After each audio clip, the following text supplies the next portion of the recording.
Saya mau cerita. Ada dua orang sahabat yang tinggal di sebuah desa kecil di Italia. Sebut saja nama mereka adalah Pablo dan Bruno. Mereka adalah anak muda yang memiliki impian yang tinggi. Mereka sering berkhayal bagaimana kalau suatu hari nanti mereka menjadi orang terkaya di desanya. Keduanya merupakan orang yang sangat ambisius. Yang mereka perlukan adalah sebuah kesempatan. Pada suatu hari, kesempatan itu pun datang. Kepala desa memutuskan untuk mempekerjakan kedua anak ini untuk membawa air dari sungai ke sebuah penampungan air di tengah desa. Keduanya masing-masing membawa 2 buah ember dan segera menuju ke sungai. Menjelang sore, keduanya telah mengisi penampungan air sampai penuh. Kepala desa menggaji mereka masing-masing berdasarkan jumlah ember air yang mereka bawa. Wow, Pablo dan Bruno senang sekali. Ini berarti impian mereka akan segera terkabul. Mereka sulit percaya jika mereka bisa mendapatkan rezeki sebanyak ini. Mereka bekerja lebih keras lagi setiap hari agar bisa mengangkut air lebih banyak. Namun, Pablo mulai merasakan ketidaknyamanan. Ia tidak yakin pekerjaan ini bakal buat impiannya terwujud. Punggungnya nyeri dan kedua telapak tangannya lecet-lecet. Kian hari, kian takut saat harus pergi bekerja. Ia pun mulai berpikir keras mencari akal bagaimana caranya membawa air dari sungai ke desanya. Pablo mendapatkan ide.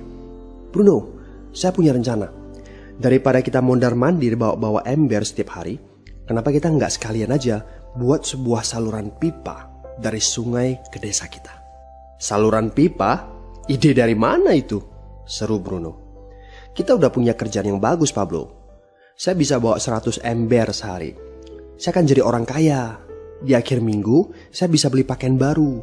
Pada akhir bulan, saya bisa beli seekor sapi. Dan pada akhir tahun, saya bisa bangun sebuah gubuk baru. Nggak ada kerjaan sebagus ini di desa ini. Setiap minggu kita bisa liburan. Setiap akhir tahun, kita berhak cuti selama 2 minggu dengan gaji utuh. Kita akan punya hidup yang layak. Jadi buang jauh-jauh lah pikiran untuk bangun saluran pipa. Tapi Pablo tidak putus asa. Ia akhirnya memutuskan untuk bekerja paruh waktu. Ia tetap bekerja mengangkut ember-ember air.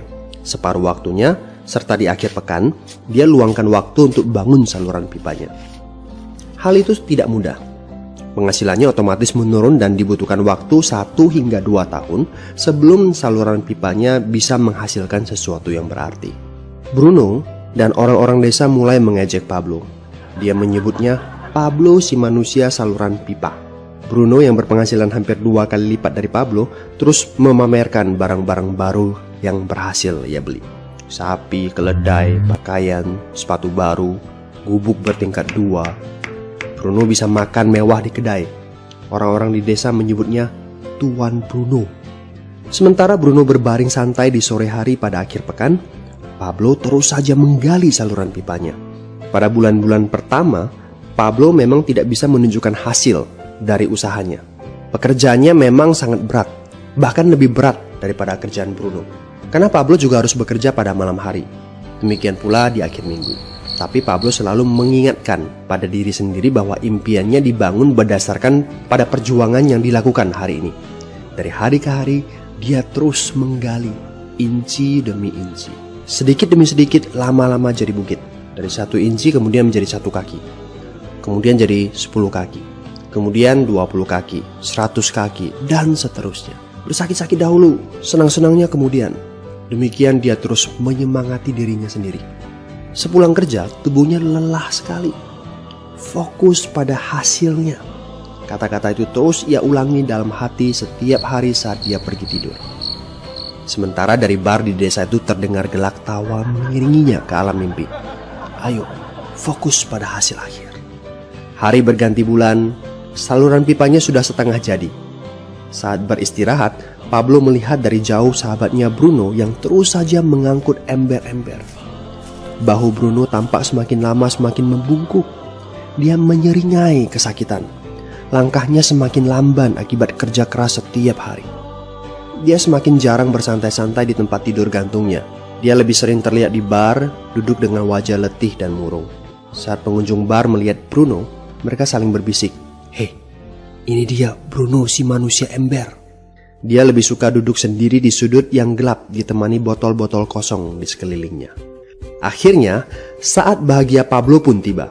Saluran pipanya sudah rampung.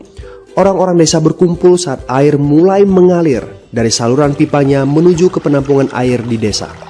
Sekarang, desa ini sudah bisa mendapatkan pasokan air bersih secara tetap. Pablo tidak perlu lagi membawa ember. Artinya, airnya akan terus mengalir, baik dia sedang bekerja maupun tidak. Air itu mengalir saat dia makan, saat dia tidur. Air itu mengalir di akhir minggu ketika dia asyik bermain. Semakin banyak air yang mengalir ke desa itu, semakin banyak pula uang yang mengalir ke kantong Pablo. Apa moral dari cerita ini?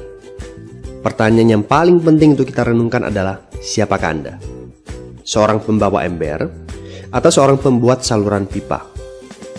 Apakah Anda hanya mendapatkan penghasilan jika Anda datang ke tempat kerjaan, seperti Bruno pengangkut ember?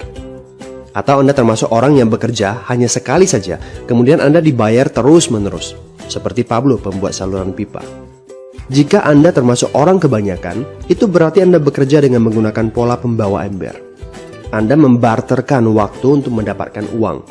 Maksudnya, bekerja 1 jam dibayar per jam, bekerja 1 bulan dibayar per bulan, bekerja setahun dibayar per tahun. Masuk akal kan? Masalahnya, dengan sistem pembawa ember, masuknya uang akan berhenti saat kita berhenti bawa ember. Artinya pendapatan kita hanya sementara alias tidak langgeng. Kalau di suatu pagi Bruno bangun dan punggungnya terasa sakit, sehingga dia tidak bisa bangkit dari tempat tidurnya, berapa uang yang akan dia dapatkan hari itu? 0 besar. Fakta yang harus kita sadari adalah kita tidak bisa bekerja selamanya karena faktor usia dan kesehatan. Jika kita tidak sanggup membarterkan waktu kita, maka kita tidak akan mendapatkan uang. Pablo jauh hari sudah menyadari keterbatasan ini. Karena itulah dia langsung berpikir untuk menciptakan suatu sistem yang memungkinkan dia untuk terus mendapatkan bayaran baik dengan cara barter waktu ataupun tidak. Pikirkan ini. Bagaimana dengan Anda? Anda mau apa kalau besok penghasilan Anda berhenti? Apa yang akan terjadi kalau Anda dipecat? Apa yang terjadi kalau kemudian Anda sakit atau cacat sehingga tidak bisa membawa ember lagi? Bagaimana seandainya perawatan kesehatan yang mendadak yang harus Anda jalani menghabiskan uang tabungan Anda? Apa yang terjadi bila uang tabungan Anda itu langsung menguap dalam semalam? Kalau penghasilan Anda berhenti besok, untuk berapa lama Anda bisa membayar hipotek Anda? Cicilan rumah, mobil Anda, ataupun untuk biaya sekolah anak-anak Anda? 1 tahun, 6 bulan, 3 bulan, atau 3 minggu? Jelas. Apakah Anda bekerja sebagai penyapu jalan, bekerja di kantor, punya jabatan tinggi, atau memiliki toko, seorang profesional di bidang tertentu, tetap saja Anda membarterkan antara satuan waktu dengan satuan uang. Apakah dengan cara demikian Anda akan aman? Satu-satunya jalan untuk menciptakan keamanan yang sesungguhnya adalah seperti yang dilakukan oleh Pablo, yaitu membangun saluran pipa saat Anda masih bekerja sebagai pembawa ember. Dengan membangun sebuah saluran pipa, Anda cukup mengerjakan pekerjaan sekali saja, capeknya sekali saja, tetapi Anda akan dibayar terus-menerus. Saluran pipa ini akan memberikan Anda penghasilan walaupun Anda sedang tidur ataupun Anda sedang main. Penghasilan ini juga akan terus Anda peroleh setelah Anda pensiun, pada saat Anda sedang sakit ataupun cacat sehingga tidak bisa bekerja, dan juga dalam situasi darurat. Inilah yang disebut sebagai penghasilan pasif. Anda tahu, saat ini kami sedang membangun saluran pipa yang akan memberikan penghasilan pasif. Mau tahu caranya? Hubungi teman yang meminta Anda untuk menonton video ini. Dia punya akses untuk informasi yang Anda butuhkan. Mintalah video lanjutannya, atau jika memungkinkan, bertemu langsung dengan teman Anda.